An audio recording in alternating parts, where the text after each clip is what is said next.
Welcome प्यारे छात्रों, कक्षा 12वीं के प्रश्न बैंक के सॉल्यूशन की सीरीज में आज की इस वीडियो में यूनिट नंबर 7 यानी चैप्टर नंबर 11 द्रव्य तथा विक्रय की द्वैती प्रकृति, इस वाले चैप्टर के सभी प्रश्न बैंक का कंप्लीट सॉल्यूशन आपको फिजिक्स हिंदी यूट्यूब चैनल पर मिल जाएगा। फ्रेंड, पूरे यूट्यूब पर प्रश्न बैंक का सॉल्यूशन आपको कहीं नहीं मिलेगा। फिजिक्स हिंदी यूट्यूब चैनल एक ऐसा चैनल है जो आपको प्रश्न बैंक का कंप्लीट सॉल्यूशन बारी बारी से प्रोवाइड करा रहा है। फिजिक्स का खत्म होने के बाद केमिस्ट्री का, गणित का, बायोलॉजी का, सबका प्रश्न बैंक का सॉल्यूशन आपको यहाँ पे देखने को मिल जाएगा। वीडियो की डिस्क्रिप्शन में व्हाट्सएप ग्रुप की लिंक मिल जाएगी, जरूर ज्वाइन कर लेना। वहाँ पर मैं इंपॉर्टेंट पीडीएफ भी प्रोवाइड कराता रहता हूँ। तो फ्रेंड देखिए, पहला क्वेश्चन है, धातु सतह से इलेक्ट्रॉन उत्सर्जन के लिए आवश्यक न्यूनतम ऊर्जा को कहते हैं, तो इसको हम कहते हैं कार्यफलन। इसका आंसर क्या हो जाएगा? कार्यफलन। तो ठीक है फ्रेंड, इस तरीके से आपको कार्यफलन लिख देना है। दूसरा क्वेश्चन है, एक इलेक्ट्रॉन वोल्ट को जूल में व्यक्त करो।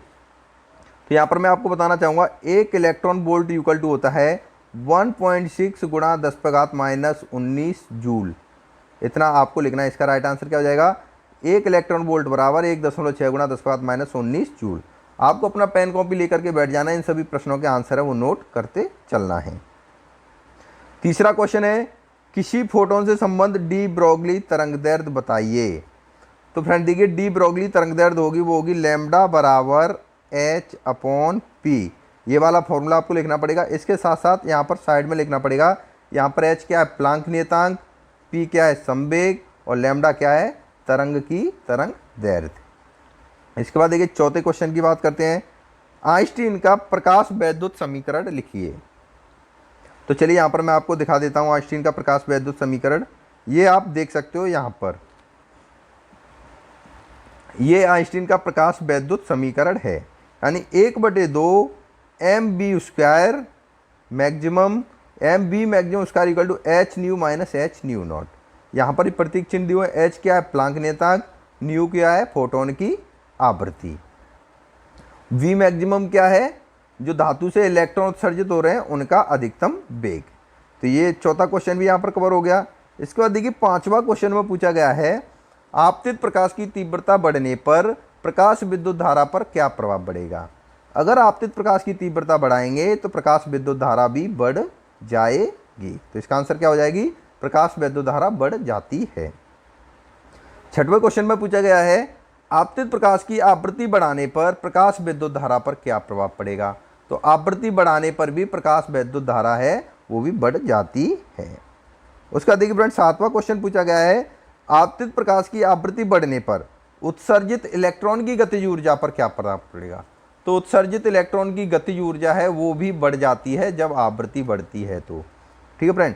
इसके बाद देखिए क्वेश्चन है, आठवां क्वेश्चन, फोटोन किसे कहते हैं। तो चलिए यहाँ पर मैं आपको फोटोन की डेफिनेशन दिखा देता हूँ।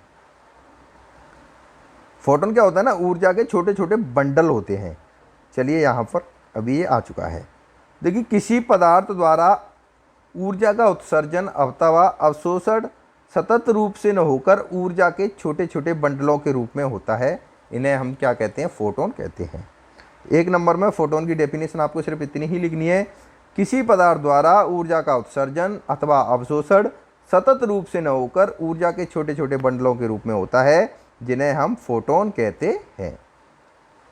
इसके बाद देखिए फ्रेंड, जो 9वां क्वेश्चन पूछा गया था, प्रकाश विद्युत सेल क्या होता है।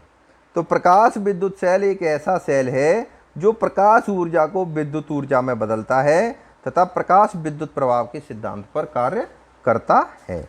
उसे हम प्रकाश विद्युत सेल कहते हैं। उसके बाद फ्रेंड, जो एक नंबर का क्वेश्चन था, 10वां क्वेश्चन, वो ये था, प्लांक नियतांक का मात्रक तथा विमी सूत्र लिखिए। तो आप यहाँ पे देख सकते हो, प्लांक नियतांक का मात्रक होता है वो जूल सेकंड होता है, और विमी सूत्र की बात करें तो ml2T-1 इसका विमी सूत्र होता है।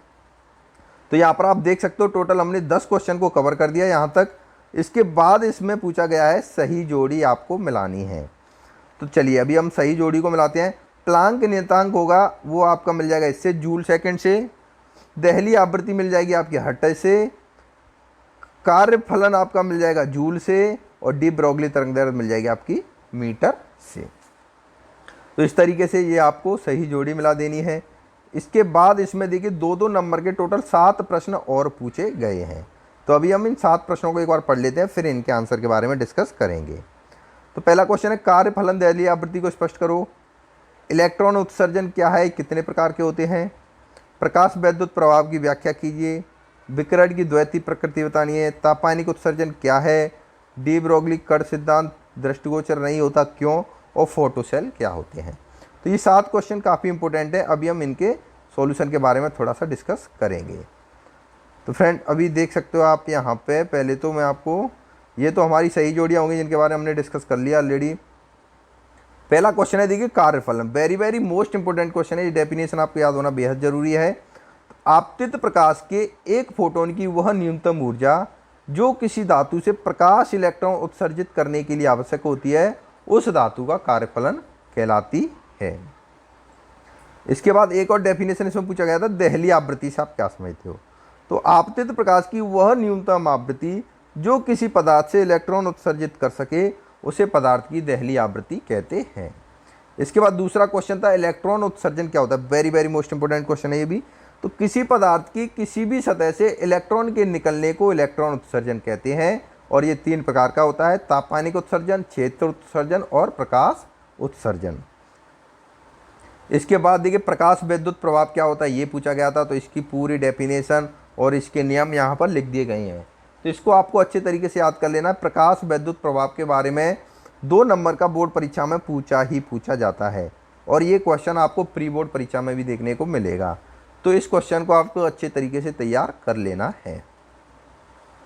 इसके बाद देखिए फ्रेंड चौथा क्वेश्चन पूछा गया था, प्रकाश की द्वैती प्रकृति। ये भी एक इंपॉर्टेंट क्वेश्चन है। द्वैती प्रकृति के बारे में इस चैप्टर का ही नाम है, द्रव्य तथा विकिरण की द्वैती प्रकृति। तो ये 2 तरीके से अपनी गुण प्रदर्शित करता है। क्यों करता है ये भी आपको पता होना बेहद। तो इस क्वेश्चन को आपको अच्छे तरीके से तैयार कर लेना है।